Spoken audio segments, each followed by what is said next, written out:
Assalamualaikum warahmatullahi wabarakatuh. Dan ini adalah kisah wali yang namanya tertera di Lauhul Mahfuz sebagai penghuni neraka. Ada seorang sufi bernama Syekh Abdul Aziz Ad-Dabagh. Beliau dalam kalangan tokoh tasawuf termasuk ulama kelas atas, wali min auliyaillah, ahli ibadah. Suatu ketika, malaikat melihat namanya di lembaran kitab Lauhul Mahfuz ada dalam deretan penghuni neraka. Melihat hal tersebut, malaikat merasa kasihan dan mendatangi Abdul Aziz Ad-Dabagh. Malaikat berkata, "Wahai Abdul Aziz, untuk apa engkau ibadah sampai segitunya? Sedangkan aku lihat namamu di lembaran Lauhul Mahfuz, engkau adalah penghuni neraka. Mau engkau ibadah bagaimanapun, engkau tetap akan masuk neraka." Kemudian Abdul Aziz menjawab, "Wahai malaikat, surga dan neraka bukan urusanku. Aku diciptakan oleh Allah Subhanahu wa Ta'ala hanya untuk beribadah kepada Allah Subhanahu wa Ta'ala. Sebagaimana Allah Subhanahu wa Ta'ala berfirman, tidaklah aku ciptakan jin dan manusia kecuali hanya untuk beribadah kepadaku. Mau aku masuk surga atau neraka, itu haknya Allah." Dan subhanallah, beliau benar-benar ikhlas dalam beribadah. Suatu ketika, malaikat kembali ke Lauhul Mahfuz dan melihat namanya telah dirubah oleh Allah Subhanahu wa Ta'ala menjadi penghuni surga, sebab Allah berhak menetapkan kitabullah. Lantas malaikat kembali menemui Abdul Aziz dan berkata, "Wahai Abdul Aziz, ada kabar gembira. Baru saja aku melihat namamu oleh Allah telah dirubah menjadi penghuni surga." Abdul Aziz menjawab, "Alhamdulillah, tapi sekali lagi malaikat, surga dan neraka bukan urusanku. Aku beribadah hanya untuk menggapai ridhonya Allah Subhanahu wa Ta'ala. Kalau Allah Subhanahu wa Ta'ala ridho aku di neraka, ya itulah tujuanku."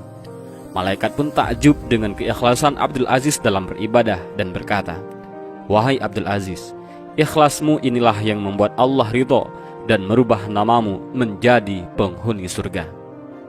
Ada kisah lain, yaitu ahli maksiat masuk surga, ahli ibadah masuk neraka, dan inilah penyebabnya. Rasulullah SAW pernah berkisah tentang dua orang bersaudara dari kalangan Bani Israel. Yang satu sering berbuat dosa, sementara yang lain sebaliknya, sangat tekun beribadah.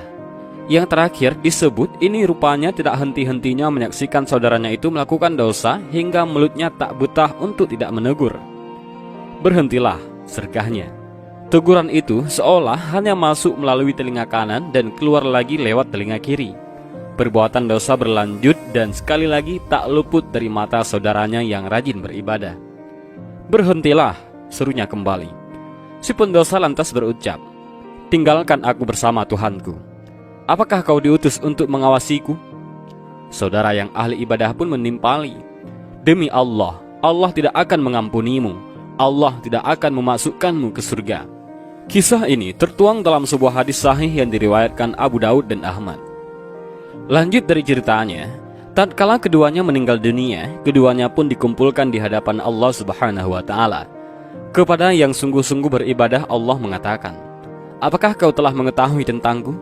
Apakah kau sudah memiliki kemampuan atas apa yang ada dalam genggamanku?" Drama keduanya pun berlanjut dengan akhir yang mengejutkan. "Pergi dan masuklah ke surga dengan rahmatku," kata Allah kepada si pendosa. Sementara kepada ahli ibadah, Allah mengatakan, "Wahai malaikat, giringlah ia menuju neraka." Kisah ini mengisyaratkan pesan kepada kita untuk tidak merasa paling benar untuk hal-hal yang sesungguhnya menjadi hak prerogatif Allah.